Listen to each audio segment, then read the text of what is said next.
आपल्या सगळ्यांचं माझ्या या किचनमध्ये सहर्ष स्वागत आहे। तर आज आपण बघणार आहोत वर्षभर टिकणारं अर्धा किलोच्या प्रमाणात परफेक्ट असं लोणचं कसं करायचं। बऱ्याच वेळेला आपण लोणचं करतो, पण काय होतं ते 1 ते 1.5 महिन्यामध्ये त्याला बुरशी लागते, कुबट असा त्याचा वास येऊ लागतो आणि जे लोणचं आहे ते खराब होतं। तर हे लोणचं खराब होऊ नये म्हणून आणि 2 वर्ष अगदी आरामात टिकावं यासाठी या व्हिडिओमध्ये मी काही खास छोट्या टिप्स दिलेल्या आहेत। त्याचबरोबर आपण घरगुती मसाला तयार करून हे छान असं 2 वर्ष टिकणारं लोणचं तयार करणार आहोत। अगदी सोपी पद्धत आहे, तुम्ही सर्वांनी व्हिडिओ शेवटपर्यंत बघा। तर सगळ्यात आधी आपण हे कैरीचं लोणचं करण्यासाठी अर्धा किलो कैऱ्या इथे मी घेतलेल्या आहेत। मध्यम आकाराच्या अशा कैऱ्या मी घेतलेल्या आहेत। कैरी घेत असताना त्याची जी साल आहे ती जास्त जाड नसावी, तर ती अशी पातळ सालीचीच कैरी घ्यावी, म्हणजेच कोवळी कैरी जी असते ती घ्यायची आहे। खूप जर जाड सालीची कैरी घेतली तर लोणचं मुरायला पण खूप वेळ लागतो आणि जी कैरी आहे ती आपल्याला कट करत असतानाही खूप त्रास होतो। तर अशी कैरी घेतल्यानंतर तुम्हाला काय करायचं आहे, ह्या ज्या कैऱ्या आहेत त्या स्वच्छ पाण्यामध्ये आपल्याला अशा हाताने व्यवस्थित धुवून घ्यायच्या आहेत, म्हणजे काही त्याच्यावरती चीक असेल, काही कचरा वगैरे असेल तर तो निघून जातो। तर मी साधारण 1 तास तरी या कैऱ्या या पाण्यामध्ये भिजवून ठेवलेल्या आता छान स्वच्छ अशा त्या झालेल्या आहेत। आता आपण एका नॅपकिनने या कैऱ्या पुसून घेणार आहोत, कारण लोणचं करत असताना आपल्याला या प्रकारची काळजी घ्यायची आहे। एक्स्ट्राचा ओलावा कैऱ्यांमध्ये राहू नये यासाठी तुम्हाला काळजी घ्यायची आहे। त्यासाठी आपण इथे या सर्व कैऱ्या अशा नॅपकिनने पुसून घेणार आहोत। तर त्यानंतर आपल्याला काय करायचं आहे, तर या ज्या कैऱ्या आहेत त्या आपण चिरून घेणार आहोत। त्यासाठी वरचं जे देठाचा भाग असतो तर तो देखील काढून घ्यायचा आहे। आणि बघा अशी कवळी कैरी होती, त्यामुळे अगदी सुरीने मस्त ही कापली जात आहे आणि याच्या आपल्याला अशा फोडी करून घ्यायच्या आहे। त्याचबरोबर जो मधला बीचा जो भाग असतो तो काढून टाकायचा आहे, कारण हा जर बीचा जो भाग आहे किंवा त्याची जर बी राहिली तर लोणचं जे आहे ते कडू लागतं किंवा कडवट होतं चवीला। त्यामुळे आपल्याला अशा प्रकारे या बिया ज्या आहेत त्या काढून घ्यायच्या आहेत कैरीच्या, आणि तुमच्या आवडीनुसार तुम्ही कैरीच्या फोडी करून घेऊ शकता। छोट्या किंवा मोठ्या कशाही आकारामध्ये तुम्ही या फोडी करू शकता, पण अगदी मोठ्या देखील फोडी तुम्ही करून घेऊ नका, कारण लोणचं मुरायला वेळ लागतो। जर कैरीची बी आहे ती जरा फोडायला किंवा चिरायला कठीण जात असेल तर अशा पद्धतीने सुरी तुम्ही तिथे घेऊन या पद्धतीने जोरात तुम्ही आपटून या कैऱ्या फोडू शकता आणि त्या अशा पद्धतीने तुम्ही पुन्हा चिरून घेऊ शकता। इथे बघा आपण सगळ्या ज्या कैऱ्या आहेत त्या सगळ्या चिरून घेतलेल्या आहेत, त्याच्यातले बी काढून घेतलेले आहेत आणि त्याच्या फोडी अशा करून घेतलेल्या आहेत। तर अशा पद्धतीने एका भांड्यामध्ये या फोडी घ्यायच्यात। भांडं कोरडं असावं, अजिबात त्याला ओल नसावी याची काळजी घ्या। तर आता आपण मॅरिनेशन करून घेणार आहोत। त्यासाठी आपल्याला इथे 1.5 ते 2 चमचा मीठ टाकायचं आहे। जर तुम्ही मोठं मीठ घेणार असाल तर 1 चमचा टाका, आणि आपल्याला इथे अर्धा चमचा हळद घ्यायची आहे। आणि हळद मीठ आपल्याला कैरीच्या फोडींना चांगलं लावून घ्यायचं आहे। चमच्याने लावून घ्या किंवा मग हाताने मिक्स करा, आणि चांगल्या प्रकारे आपल्याला हळद मीठ लावून घ्यायचं आहे। आणि हे हळद मीठ लावल्यानंतर आपल्याला या कैरीच्या फोडी रात्रभर अशाच ठेवून द्यायच्या आहेत किंवा 8 ते 10 तास ठेवून द्यायच्या आहेत। असं केल्याने कैरी जी आहे ती छान 2 वर्ष टिकते, अजिबात खराब होत नाही आणि चवीला हे लोणचं अप्रतिम लागतं, कारण हळद आणि मीठ जे आहे ते आतपर्यंत मुरलं जातं, त्यामुळे लोणच्याची चव अजून वाढते। आता सकाळ झालेली आहे, रात्रभर हे मी मॅरिनेट करण्यासाठी ठेवलेलं होतं। तर अशा पद्धतीने बघा या कैऱ्यांना पाणी सुटतं। आता हे पाणी आपल्याला सगळं गाळून काढून टाकायचं आहे। त्यासाठी तुम्ही एखादी चाळणी पण वापरू शकता किंवा अशी गाळणी पण वापरू शकता, जी आपण चहासाठी वापरतो। तर सगळं हे जे पाणी आहे ते आपल्याला या पद्धतीने काढून घ्यायचं आहे। आता हे जे हळद मिठाचं पाणी आहे ते तुम्हाला कुठेच स्वयंपाकात वापरायचं नाही, तर हे तुम्हाला टाकून द्यायचं आहे। तर अशा पद्धतीने बघा आपण सगळं पाणी जे आहे कैरीमधलं ते काढून घेतलेलं आहे।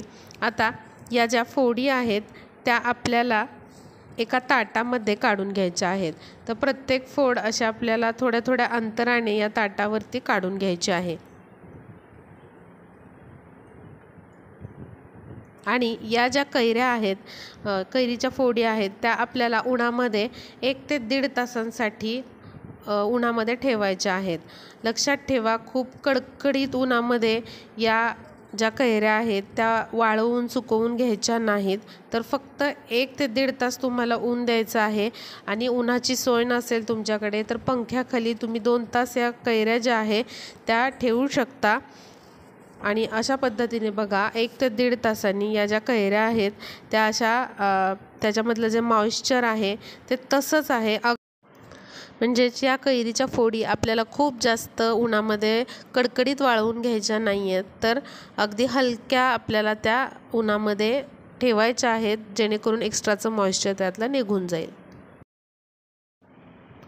आता आपण लोणच्यासाठी लागणारा मसाला तयार करून घेऊया। त्यासाठी इथे बघा पाव चमचा लवंग, पाव चमचा काळी मिरी घेतलेली आहे। त्याचबरोबर 1 ग्रॅम दालचिनीचा तुकडा घेतलेला आहे। अर्धा किलो लोणच्यासाठी हे प्रमाण मी सांगत आहे। त्याचबरोबर आपल्याला इथे 1.5 चमचा धणे घ्यायचे आहेत। त्याचबरोबर अर्धा चमचा हिंग घ्यायचा आहे। अर्धा चमचा मेथी दाणे घ्यायचे आहेत। आणि आपल्याला इथे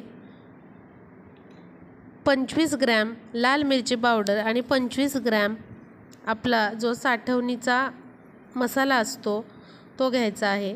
आणि त्याचबरोबर आपल्याला इथे 1.5 चमचा हळद घ्यायची आहे। आता हे सगळं आपल्याला मिक्सरमधून बारीक असं फिरवून घ्यायचं आहे। अगदी तुम्ही जाडीभरडी पूड ठेवली तरी चालेल। तर अशा पद्धतीने बघा मस्त असा सुगंध येणारा लोणच्याचा मसाला तयार आहे। हे सगळ्या साहित्याचं प्रमाण घेण्यासाठी 1 चमचा ठरवून ठेवा आणि त्या चमच्याने सगळं प्रमाण घ्या। अगदी छान असा परफेक्ट मसाला तयार होतो। आता बघा, आता आपण लोणचं करायला घेऊयात। त्यासाठी एक कोरडं असं भांडं घ्यायचं, अजिबात त्याला ओल नकोय। त्यामध्ये आपल्याला 50 ग्रॅम मोहरीची डाळ टाकायची आहे। आणि त्याचबरोबर 70 ग्रॅम मीठ टाकायचं आहे। आता हे बारीक मीठ आहे त्यामुळे 70 ग्रॅम घेतलेलं आहे। खडं मीठ तुम्ही घेणार असाल म्हणजे मोठं जाडंवालं मीठ तर तुम्ही 50 ग्रॅम मीठ घेऊ शकता।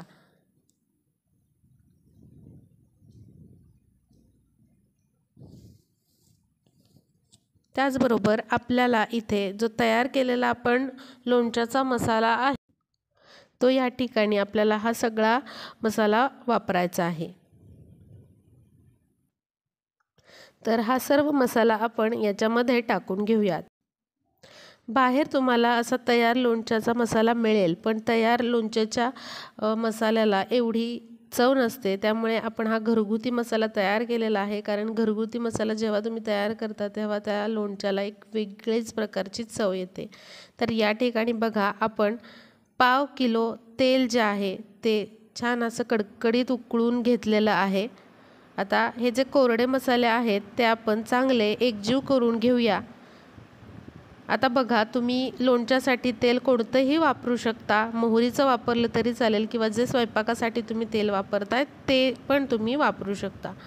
तर या ठिकाणी हे जे तेल आहे कडकडीत गरम केलेलं, तर ते आधी छान गरम करा, नंतर 10-15 मिनटं फॅन खाली गार करून घ्या आणि नंतर थोडंसं कोमट झाल्यानंतर आपल्याला या मसाल्यांमध्ये हे तेल टाकायचं आहे। आत्ता मी 200 ग्रॅम तेल यामध्ये वापरलेलं आहे आणि या तेलामध्ये हे जे मसाले आहेत ते आपल्याला चांगले असे या ठिकाणी हे भाजून घ्यायचे आहेत आणि आपोआप ते छान असे भाजले जातात, कारण तेल गरम असतं त्यामुळे हे मसाले जे आहेत ते खरपूस छान भाजले जातात आणि आपलं लोणचं जे आहे ते चवीला अतिशय उत्तम होतं, कारण मसाले देखील छान असे या तेलामध्ये मुरतात आणि त्याचे फ्लेवर जे आहेत ते लोणच्यामध्ये खूप चांगल्या प्रकारे उतरतात।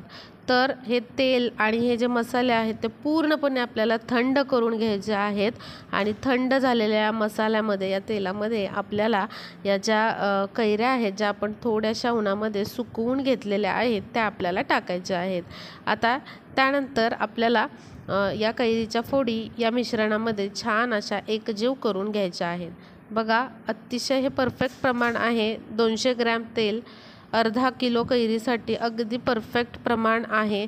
अजून एक्स्ट्राचं टाकण्याची काही गरज वाटत नाही। तर या ठिकाणी बघा, अशी काचेची बरणी मी घेतलेली आहे। बरणी घेताना ती छान स्वच्छ धुवून घ्या आणि उन्हामध्ये छान सुकवून घ्या, म्हणजे काहीच मॉइश्चर, पाण्याचा अंश बरणीला असू नये। कारण जर बरणी ओलसर असेल तर लोणचं तुमचं लगेच खराब होणार। त्यामुळे कोरडी बरणी लोणच्यासाठी वापरणं आवश्यक आहे।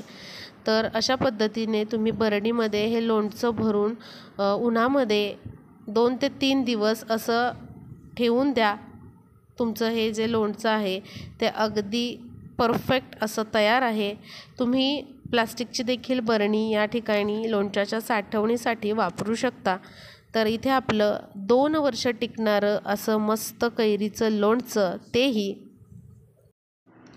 घरगुती मसाल्यात केलेलं, तयार आहे। अतिशय चवीला हे उत्तम लागतं आणि वर्ष नाही तर 2 वर्ष हे आरामात टिकतं। जर तुम्ही मी सांगितलेल्या या सगळ्या टिप्स फॉलो केल्या तर तुम्ही देखील अशा पद्धतीने हे लोणचं बनवू शकता। या ठिकाणी मी अर्धा किलोचं प्रमाण सांगितलेलं आहे। 1 किलोच्या प्रमाणासाठी तुम्ही हे जे जिन्नस आहेत ते डबल करू शकता। आणि अजून एक टिप म्हणजे मगाशी मी सांगितलं की अगदी कडकडीत तेलामध्ये या आपल्याला कैऱ्या टाकायच्या नाहीत। तेल, मसाले सगळे थंड झालेले पाहिजेत आणि नंतरच आपल्याला कैरीच्या फोडी घालायच्या आहेत। कारण जर तुम्ही गरम तेलामध्ये कैरीच्या फोडी घातल्या तर या फोडी ज्या आहेत त्या गरम तेलामध्ये शिजल्या जातात आणि लोणचं जे आहे ते लवकर खराब होतं आणि त्याला एक कुबट असा वास येतो। त्यामुळे थंड तेलातच आपल्याला कैरीच्या फोडी घालायच्या आहेत। यावर्षी तुम्ही देखील असं कैरीचं छान असं लोणचं तयार करून बघा आणि रेसिपी आवडली तर जास्तीत जास्त मैत्रिणींना शेअर करा आणि चॅनलला सबस्क्राईब करा। भेटूया पुढच्या व्हिडिओमध्ये।